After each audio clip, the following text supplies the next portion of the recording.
Bienvenue dans la deuxième partie de ce tutoriel. Dans la vidéo précédente, vous vous êtes connecté au compte du groupe Ceci. Maintenant que le registre est ouvert, nous allons tenir ensemble notre première réunion sur DreamSave. Pour commencer une réunion, vous devez appuyer sur Réunion, ici. Et ensuite, appuyez ici sur le bouton Démarrer une nouvelle réunion. Voilà comment DreamSave vous souhaite la bienvenue à cette nouvelle réunion. Cliquez sur Commencer maintenant pour démarrer la réunion. Le message qui s'affiche ici, c'est pour vous rappeler qui doit être le modérateur de la réunion. Appuyez simplement sur OK pour continuer. La première étape de la réunion sur DreamSave, c'est la présence. Pour faire la présence, vous devez appuyer sur Présence, comme ça. Dans DreamSave, un membre peut être marqué présent lorsqu'il est venu à la réunion, absent avec représentation lorsque, bien que n'étant pas arrivé, il a confié de l'argent à un autre membre du groupe ou à quelqu'un de sa famille pour venir agir en son nom, ou absent tout court lorsqu'il s'est absenté et n'a pas non plus fait apporter de l'argent pour cotiser ou rembourser son prêt à sa place. Vous verrez que tous les membres sont marqués présents par défaut. Vous devez donc appeler chaque nom et changer le logo si le membre ne répond pas à l'appel. Par exemple, si le membre F a envoyé son épargne par un parent, vous devez le marquer absent avec représentation, comme ceci. Si le membre A n'a pas pu venir à cause d'un décès, vous devez le marquer absent.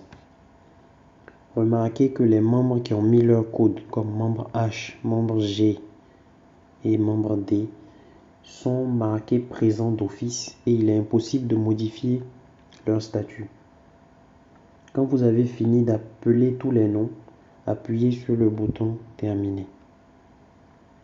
Maintenant que vous avez fini avec la présence, ce petit logo vert apparaît pour signifier que l'étape est terminée.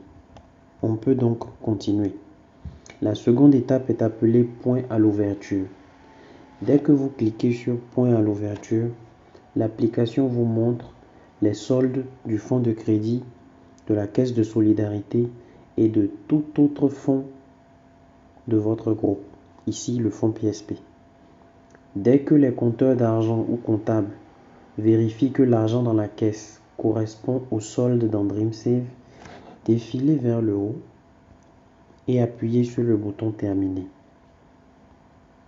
L'application vous demande une deuxième fois de vérifier que les soldes sont corrects. Juste pour être sûr, appuyez sur OK si c'est le cas. Dans une autre vidéo, je vais vous expliquer comment procéder si les soldes dans l'application ne correspondent pas au montant dans la caisse. Poursuivons avec l'étape suivante, sujet de discussion.